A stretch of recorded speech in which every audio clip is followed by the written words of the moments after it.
So let's pick somebody. I guess we're talking about Taylor Swift already, right? Mm-hmm. Let's assume it's Taylor Swift, right? Do you really want to have Taylor Swift come into your home once, twice a week for 15 minutes? Not to be your friend. She's not going to come in and like get to know you or anything. She's just going to come in. She's going to leave her soul there. Right?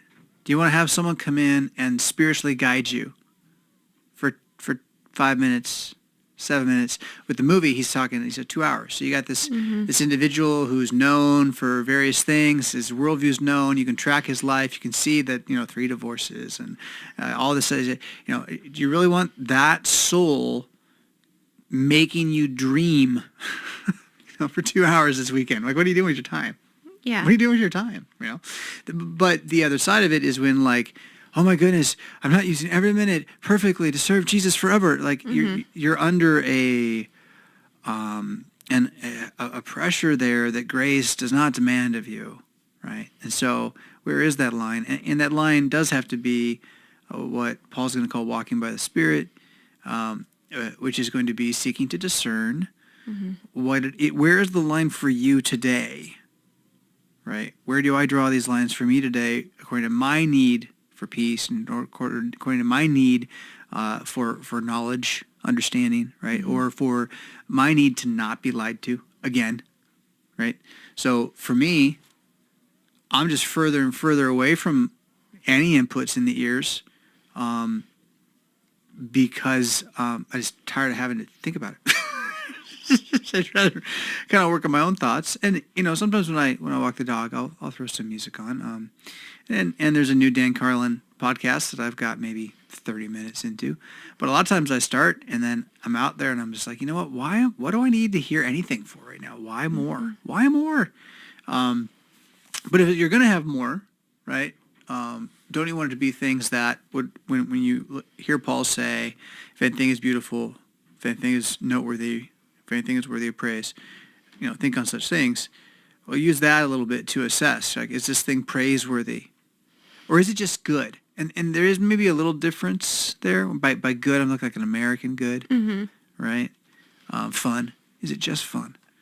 And it's not that there's never a place for that or just fun is sin. No. But like, well, how good is just fun? Like, is that really praiseworthy? And wouldn't you rather spend most of your waking hours pursuing praiseworthy things?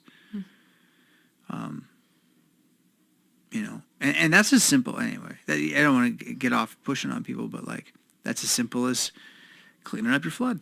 I mean that's a praiseworthy thing. You're doing what must be done today, even though it means you got nothing done today.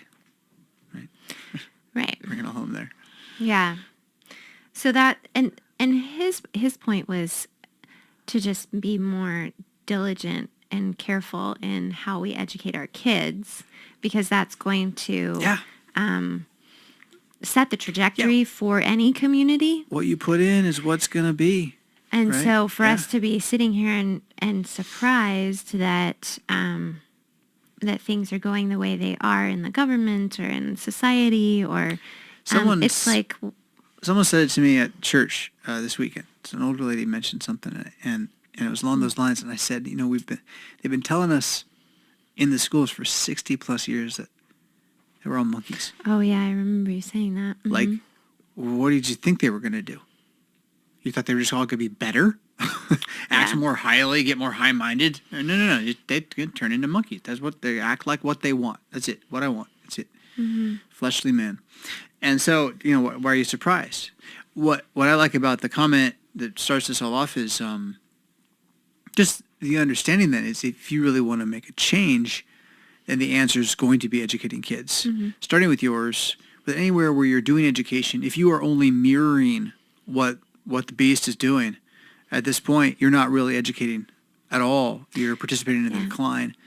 So to recognize that, I know there are schools out there, grade schools, high schools, that, and not just Lutheran ones, that are really trying to stand apart and hold on to something that is not a mere reflection of the beast. But that is where the battle's got to be fought. I mean, this is the whole political thing too. Right? Parents all over the nation are recognizing that you can't ignore the school board. You got to go deal with the public school board, or they're going to do whatever the elites are telling them to do, paying them to do, pressuring them to do. So the schools are where the battlefield is. I believe the worst man to ever live, according to the 21st and 20th century, said, "Give me the textbooks, and I shall control the world."